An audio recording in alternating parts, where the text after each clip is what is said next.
Hai Tribuners, saya Delta Gonzales hadir kembali menyapa Anda dalam program Superskor Spesial Piala Dunia 2022 untuk edisi 16 besar. Dan kali ini kita akan mengulas laga yang mempertemukan antara Jepang versus Kroasia. Sudah bergabung dengan saya ada dua wartawan olahraga, Tribun News Solo, ada Bang Giri dan Bang Devor Ismanto. Halo Bang Giri, Bang Devor. Halo Mbak Delta. Oke, aku mau ke Bang Giri terlebih dahulu. Ini Kroasia hadir sebagai finalis Piala Dunia 2018 edisi kemarin, tapi mendapatkan cuma 5 poin dan menjadi runner-up grup di grup F fase grup ke edisi kali ini ya. Menurut saya kurang memuaskan ini Bang Giri. Gimana pengamatan dari Bang Giri soal Kroasia? Baik, secara keseluruhan permainan memang benar kata Delta memang kurang memuaskan. Dari Hmm, segi permainan, lini depan Kroasia memang ada yang salah, mengingat secara permainan mereka menguasai jalannya laga dari Brozovic, kemudian Kovacic dan kawan-kawan bisa membuild up serangan di lini tengah, tapi ketika sampai di depan mereka nampak buntu. Terbukti dari hmm, rasio produktivitas gol mereka cuma ada 4 gol ya dari 3 laga. Itu menandakan berarti ada yang salah dengan lini depan Kroasia. Dan memang sejauh ini mereka masih mengandalkan wajah-wajah lama kayak Andrei Kramaric, kemudian ya. Nikola Vlasic kalau nggak salah. Kemudian secara overall memang benar kurang greget, tetapi di sini yang menjadi sorotan adalah kekuatan dari Kroasia sebenarnya terletak pada lini tengah mereka. Ada Modric, kemudian yang menjadi leadernya pasti Modric, Ya. kemudian Kovacic dan Brozovic sangat bagus baik itu dalam segi defense maupun membantu serangan. Seperti itu Delta. Ya, oke.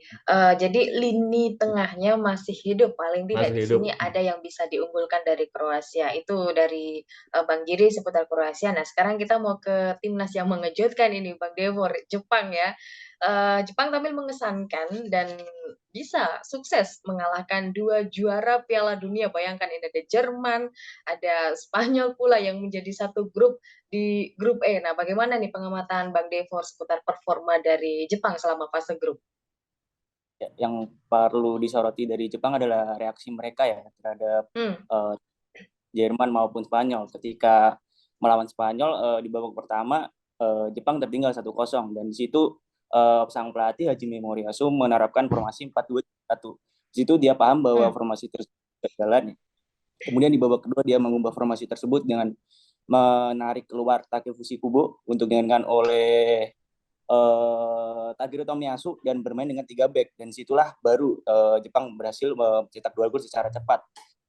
Dan kalau tidak salah hanya berselang 8 menit 2 gol tercipta gitu, dan penggantian pemain dari Hajime Moriyasu ini menjadi kunci ya, di mana Ritsudoan dan juga Kairo Mitoma berhasil menjadi sosok kunci di balik 2 gol tersebut, di mana hmm. dari Kairo Mitoma dan juga Ritsudoan terbukti mampu mencetak 2 gol ke gawang tim dari Spanyol gitu.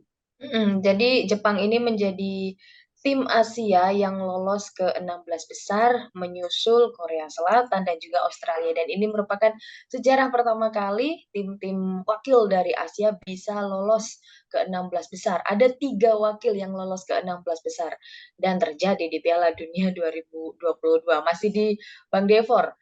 Meski Jepang mengesankan, mengejutkan timnas-timnas sepak bola yang besar, mereka juga memenangi laga versus Spanyol dan juga Jerman dengan skor yang identik 2-1, meskipun juga kebobolan terlebih dahulu, tapi mereka bisa unggul di akhir pertandingan. Nah, tapi mereka kalah dengan tim yang mungkin bisa dibilang timnas yang lumayan kecil, Costa Rica, hanya kalah tipis 0-1. Nah, ini berarti kan menunjukkan kalau Jepang masih ada celah ini, lawan Costa Rica saja masih kebobolan. Ya, itulah yang menjadi anomali di timnas Jepang ya. Hmm, Patut disoroti adalah Jepang mengalahkan Spanyol dan Jerman itu dengan penguasaan bola di bawah 20% bahkan. Jadi hmm. ketika melawan yang tidak bermain agresif, yang bermain pasif, dan Jepang dipaksa untuk serang, disitulah kreativitas dibutuhkan dan Jepang tidak memiliki itu. Jadi saat melawan Costa Rica memang berhasil menguasai 58%, namun mereka hanya mampu menciptakan 3 shot on target, dan jika dilihat dari heat map Ya. itu bola alir di lini tengah dan lini pertahanan sendiri. Ketika memasuki sepertiga akhir, para penyerang Jepang seperti buntu. Jadi yang disoroti dari Jepang adalah bagaimana mereka mampu melakukan transisi menyerang ke bertahan dengan baik. Ketika lawan memilih untuk bermain pasif, maka Jepang masih kurang greget lah, seolah-olah mereka hanya bermain di pertahanan sendiri dan di tengah mereka sendiri. Itu yang menjadi PR bagi sang juru taktik untuk menghadapi Kroasia besok hari. Ya, dan jangan sampai Jepang bisa demam panggung karena yang dihadapi merupakan finalis dari Piala Dunia, meskipun Kroasia uh, hasilnya sebagai runner up, tapi waktu itu Kroasia banyak sanjungan yang datang ke mereka, meskipun juga dikalahkan oleh Prancis waktu itu. Bang Giri, di sini Kroasia memang nampak kurang konsisten ya dengan hasil yang diraih. Kayak roller coaster seperti itu, menang satu kali saat lawan Kanada 4-1, tapi juga di laga dua lainnya mereka hanya menuai hasil imbang, dan itu pun juga terjadi tanpa gol. Nah, ini bagaimana ini kondisi yang sangat rentan yang bahkan mungkin bisa dimanfaatkan oleh Jepang saat bertemu nanti. Oke, baik dari Kroasia sendiri memang dari 3 laga hanya 1 laga yang bisa menciptakan gol, dan itu 4 lesakan ya dari Andre Kramaric yang brace saat itu. Ini berarti memang ada sesuatu yang harus dibenahi, karena memang ketika melawan Belgia mereka 0-0, kemudian Maroko itu juga 0-0, yang dalam tanda kutip memang kekuatan tempur dari Maroko dan Belgia sendiri bisa dikatakan selevel dengan Kroasia. Sedangkan dengan melawan Kanada yang dalam tanda kutip cuma tim hore ya untuk Piala Dunia kali ini, memang mampu tampil dominan. Nah, ini menjadi sebuah tantangan bagi Zlatko Dalic untuk menemukan formula bagaimana mereka bisa konsisten untuk mencetak gol. Sedangkan sejauh ini mereka masih mengandalkan pemain-pemain tua ya. Ya. Di atas seperti Luka Modric 37 tahun, kemudian Ivan Perisic yang 33 tahun, dan ini menjadi sebuah perjudian karena Jepang diketahui memiliki physically yang sangat bagus. 3 gol kalau nggak salah dari Jepang itu tercipta di babak kedua.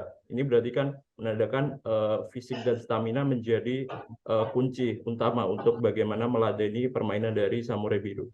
Ya, tadi sudah disinggung ya Bang Giri kalau memang Kroasia datang dan membawa pemain-pemain yang memang sudah tua bandingkan dengan Jepang yang masih daun muda semua. Nah, ini bisakah mempengaruhi gaya permainan dari yang akan diterapkan oleh Zlatko Dalic saat ketemu Jepang? Uniknya di sini malah permainan Kroasia justru bertumpu pada pemain tua mereka. Mayoritas sumbangsih besar mereka justru dari pemain-pemain senior. Andre Kramaric misal 31 tahun, dia sudah mengemas 2 gol di fase grup. Kemudian Ivan Perisic 33 tahun menjadi top assist Kroasia di Piala Dunia ini dengan 2 umpannya yang berbuah gol. Kemudian soal range cover area, ternyata ada Marcelo Brozovic yang 30 tahun menjadi pemain paling banyak lari sebanyak 36 km ya dari seluruh cover area. Kemudian ada Luka Modric, di sini ada pasnya sekitar 6-7. Ini menandakan bahwa Kroasia sangat bertumpu pada pemain senior mereka. Artinya ini menjadi sebuah tantangan, apakah pemain tua ini bisa terus berada di top performa ketika menghadapi Jepang, dan Zlatko Dalic harus menemukan kunci juga bagaimana jika pemain senior mereka tidak bisa bergerak ketika menghadapi pemain-pemain muda Jepang. Ya, dan memang bertumpu pada pemain-pemain tua yang ada di skuad Kroasia. Patreni sendiri di 3 match di fase grup Piala Dunia juga terbukti belum pernah kalah ya, meskipun 2 hasil imbang, tapi bisa mencetak clean sheet itu berarti tidak masalah dengan pertahanan yang ada di kubu Kroasia. Sementara itu Bang Devor, kalau kita lihat Hajime Moriyasu pelatih dari Jepang nampaknya menjadi aktor di balik taktik efektif yang dilakukan oleh kubu Jepang. Nah, ini akan seperti apa ini Jepang saat melawan Kroasia di sini? Apakah taktiknya cukup efektif yang selama ini dilakukan di 3 match fase grup? Apakah cukup efektif untuk meladeni Kroasia nanti? Yang pasti Kroasia bakal tampil menguasai ball position ya. Kita lihat walaupun tidak tajam, tapi mereka seperti yang disinggung Mas Giri, memiliki nama-nama besar di lini Mm-mm. tengah. Hajime Moriyasu pasti paham bahwa lini tengah mereka tak mampu untuk meladeni permainan dari Kroasia. Jadi yang pasti mereka akan tetap Ya. bermain saat melawan Spanyol dan Jerman dengan mengandalkan kolektivitas mereka dalam segi bertahan, melakukan pressing, melakukan fighting spirit dengan luar biasa dengan cara merebut bola, juga membutuhkan kekompakan dan juga adjustment taktik yang bagus dari para pemain. Dan selama ini di pertandingan melawan Spanyol adalah bukti bahwa para pemain Jepang ini mampu menerjemahkan taktik dari Hajime Moriyasu dengan apik. Jadi laga melawan Kroasia pasti Jepang akan bermain seperti melawan Spanyol dan Jerman dengan mengandalkan fighting spirit mereka, mengandalkan pressing mereka dan disiplinnya itu. Ya, oke. Meskipun saat lawan Spanyol kemarin hanya memiliki ball position sebanyak 18%, tapi akhirnya mereka bisa keluar sebagai pemenang dengan skor tipis 2-1. Nah, di sini uniknya Jepang meskipun ball position-nya sedikit 18 itu sangat kebangetan kalau main bola kan ya. 18% tapi mereka berhasil memanfaatkan serangan-serangan dengan baik dan akhirnya juga bisa memenangkan laga di situ. Oke, Jepang versus Kroasia akan sangat menjadi laga yang tensi tinggi karena di 16 besar ini tidak ada laga kedua, laga ketiga seperti di fase grup. Jadi sekalipun kalah udah mereka pulang kampung ya. Oke, prediksi skornya berapa ini Bang Giri untuk laga Jepang versus Kroasia? Baik, untuk Jepang, saya jagoin Jepang sih karena bisa dikatakan Jepang giant killer ya, karena memang Ya. dua tim berlabel juara Piala Dunia, Jerman dan Spanyol sudah mereka kalahkan. Kemudian ini menjadi tantangan sendiri melawan Kroasia yang berstatus finalis Piala Dunia. Jadi 2-1 sih untuk Jepang.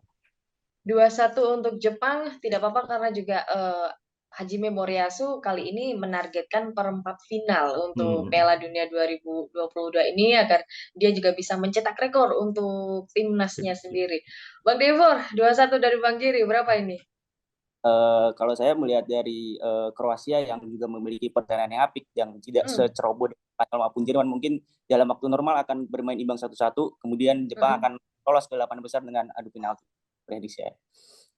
Aduh, saya paling benci kalau kalau melihat laga panas dengan adanya adu penalti. Ngerasa gak tega sama kipernya karena ujian utama kiper di sebuah laga ya memang kalau terjadinya adu penalti. Kalau di laga biasa memang itu bukan mutlak kesalahan kiper. Jadi prediksi Bang Demor ada adu penalti di sini. Oke, akan menjadi tambah tegang untuk laga tensi tinggi Jepang versus Kroasia. Terima kasih untuk Bang Giri dan juga Bang Devor atas ulasannya. Kita ketemu lagi di ulasan berikutnya. Sampai jumpa. Sampai jumpa. Oke, Tribuners jangan lewatkan program Superscore spesial Piala Dunia 2022. Kami tayang di YouTube Tribunnews dan Facebook Tribunnews. Tayang setiap hari selama gelaran Piala Dunia. Pokoknya kita kawal sampai final ya. Saya Delta Gonzales, pamit undur diri. Sampai jumpa.